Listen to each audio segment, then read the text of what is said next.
මම ප්‍රසවාන ආයුර්වේද විශේෂඥ වෛද්‍ය චින්තක බානගල. අද දවසේ මේ සුළු මොහොතේ මම ඔයගලන්ට දැනුවත් කරන්න බලාපොරොත්තු වෙන්නේ නිතරම කාන්තාවන්ට බහුලව ඇසෙන රෝගී තත්ත්වයක් වෙන ඇඩිනොමයසිස් එහෙම නැත්නම් ගර්භාෂය ඉදිමීම කියන රෝගී තත්ත්වය ගැන. අපි මුලින්ම බලමු මොකද්ද මේ ගර්භාෂය ඉදිමිනවා කියලා කියන්නේ. සාමාන්‍යයෙන් අපි දන්නවා ගර්භාෂයක කාර්යය තමයි දරු ගැබක් රඳවා තබා ගැනීම. ඉතින් දරු ප්‍රසූතියක් නැත්නම් පිළිසිඳ ගැනීමක් නැති අවස්ථාවකදී ගර්භාෂය සාමාන්‍යයෙන් ඉතා කුඩා අවයවයක්. සෙන්ටිමීටර 7ක් 8ක් සහ සෙන්ටිමීටර 4ක ඒ ප්‍රමාණයට තියෙන කුඩා අවයවයක්. නමුත් මේ ගර්භාෂය ගර්භණී අවස්ථාවෙන් බාහිර අවස්ථාවක ඉදීමීමක් සිදු වෙන්න පුළුවන්. ඒකට තමයි අපි ඇඩිනොමයසිස් කියන තත්ත්වය කියන්නේ. මේ රෝගී තත්ත්වය බහුලව ඇති වෙන්නේ අවුරුදු 40 ඉක්ම වූ කාන්තාවන්ට බහුලව. තරුණ කාන්තාවටත් හැදෙන අවස්ථා තියෙනවා. නමුත් බහුලව තියෙන අවුරුදු 40 ඉක්ම වූ කාන්තාවන්ට. ප්‍රධානම රෝග ලක්ෂණය තමයි අධික ලෙස උස්සප් වීමේදී රුධිර වහනය වීම. සමහරට දින ගානන වැඩි වෙන්න පුළුවන්. රුධිරය පිටවෙන ප්‍රමාණය වැඩි වෙන්න පුළුවන්. ඒ වගේම රුධිර කැටි පිටවීමක් සිද්ධ වෙන්න පුළුවන්. ඒ රෝග ලක්ෂණයට අමතරව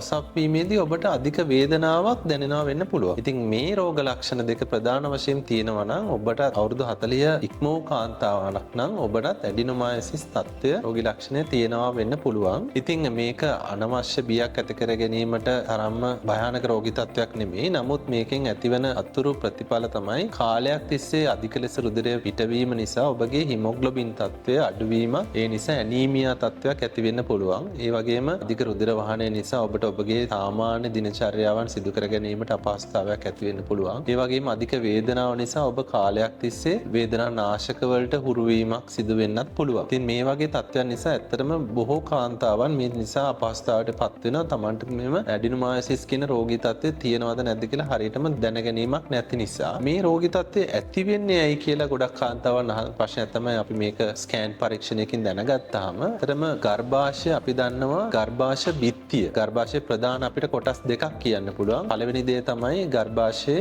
සිනිඳු පේශි ස්තරයක් තියෙනවා. මේ සිනිඳු පේශි ස්තරයට අමතරව ගර්භාෂයේ ඇතුළ බිත්තියක් තියෙනවා. මේ ඇතුළ බිත්තිය තමයි ගැලවී යාමක් සිද්ධ වෙන්නේ ඔසප් වීමෙන්. ඇඩිනොමයසිස් තත්ත්වයේදී ඇති වෙන්නේ මේ ගර්භාෂයේ ඇතුළ බිත්තියේ තියෙන එහෙම නැත්නම් අපි කියනවා එන්ඩොමෙට්‍රියම් එක කියලා ඇතුළ බිත්තිය. ඒ බිත්තියේ තියෙන සෛල ගර්භාෂයේ සිනිඳු පේශි ස්තරය මතට තැම්පත් වීමක් සිදු වෙනවා. ඒ තැම්පත් වීමක් සිදු වුණාම ඔබට ඔසප් වීමක් සිදු වෙන හැම අවස්ථාවකදීම ගර්භාෂයේ මාංශ පේශිය තුලටත් රුධිර වහනයක් සිද්ධ වෙනවා. මේක කාලයක් තිස්සේ සිද්ධ වෙනකොට ගර්භාෂයේ සිනිඳු පේශි ස්තරයේ ඉදිමීමක් නැත්නම් ප්‍රදාහයක් ඇති වෙනවා. එම තත්ත්වය අපි ස්කෑන් පරීක්ෂණයකට ලක් කරාම ඔබව අපිට පේනවා ගර්භාෂයේ ඉදිමීමකට ලක් වෙලා තියෙන බව. එතකොට ඒක තමයි ප්‍රධාන වශයෙන්ම ඇඩිනොමයසිස් කියන රෝගී තත්ත්වය ගැන මම ඔබට පැහැදිලි කිරීමක් සිදු කරත් කොහොමද වෙන්නේ සහ ඒකේ ඇති වෙන රෝග ලක්ෂණ. එතකොට අපි ඊළඟට කතා කරමු මේකේ අපිට තියෙන ප්‍රතිකාර මොනවද කියලා. ඇත්තටම මම ඉස්සෙල්ලා කලින් කිව්වා වගේ ඇඩිනොමයසිස් තත්ත්වය කියන එක පිළිකා තත්ත්වයක්වත් භයානක රෝගී තත්ත්වයක්වත් නෙමෙයි. නමුත් කාන්තාවකට අපහසුතාව ඇති කරන්න පුළුවන් රුධිර වාහනය නිසා. එම අවස්ථාවලදී අපිට විවිධ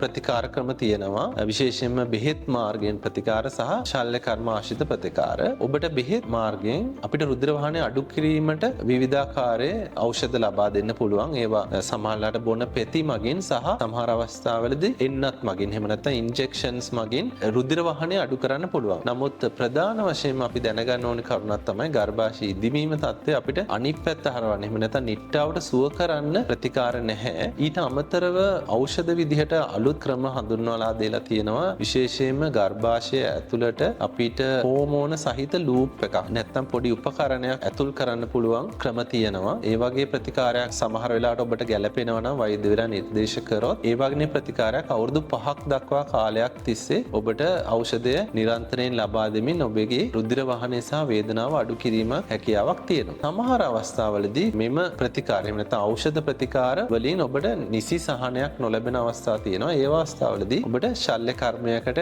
යොමු වීමට සමහර විලාවට ඔබගේ වෛද්‍යවරයා නියම කරන්න පුළුවන්. ඉතින් මේ ගර්භාෂය ඉවත් කිරීමේ ශල්‍ය කර්මය තමයි මේ අවස්ථාවේදී සිදු වෙන්නේ. මොකද ගර්භාෂය සම්පූර්ණයෙන් ඉදිමිලා තියෙන. එතකොට ඒ වගේ අවස්ථාවකදී ගර්භාෂය ඉවත් කිරීම සිදු කරන්න පුළුවන්. විශේෂයෙන්ම ඔබ දරුවන් ප්‍රසූතිය අවසන් කරලා තියෙනවා. ඔයගේ ෆැමිලි එක කම්ප්ලීට් නම් ඒ අවස්ථාවේදී අපිට ගර්භාෂය ඉවත් කිරීමේ ශල්‍ය කර්මයට යන්න පුළුවන්. ගොඩක් අවස්ථාවලදී කාන්තාවන් අහන ප්‍රශ්නයක් තමයි ගර්භාෂය ඉවත් කරාම මට අතුරු ආබාධ තියෙනවා කියලා. ඇත්තටම ගර්භාෂයක කාර්යය දරුවන් ඇති කිරීම. ගර්භාෂය දරුවන් ලැබුණාන් පස්සේ ඔබට ගර්භාෂයේ නිසි කාර්යයක් ශරීරයට නැහැ. ඒ නිසා ගර්භාෂය අයින් කරා කියලා ඔබගේ ශරීරයට හානියක් සිදු වෙන්නේ නැහැ. විශේෂයෙන්ම අපි අවස්ථාවලදී ඔබගේ ඩිම්බ කෝෂ එහෙම නැත්නම් ඕවරීස් අපි ඉතුරු කළා තමයි ගර්භාෂය අයින් කරන්නේ. මොකද කාන්තාවකට හෝමෝන නිෂ්පාදනය කරන්නේ ඩිම්බකෝෂ වලින්. ඒ නිසා ඩිම්බකෝෂ ඉතුරු කළා ගර්භාෂය වත් කිරීමේ ශල්‍ය කර්මයට ඔබට යොමු වෙන්න පුළුවන්. ඕනම ශල්‍ය කර්මයක ඔබ දන්නවා අතුරු ආබාධ තියෙනවා. ශල්‍ය කර්මයේ වෙලාවෙදී ඇති වෙන්න පුළුවන් නොයෙකුත් අතුරු ප්‍රතිඵල. ඒ කියන්නේ වෙනත් අවයව වලට හානි වීම, රුධිර වහනය වගේ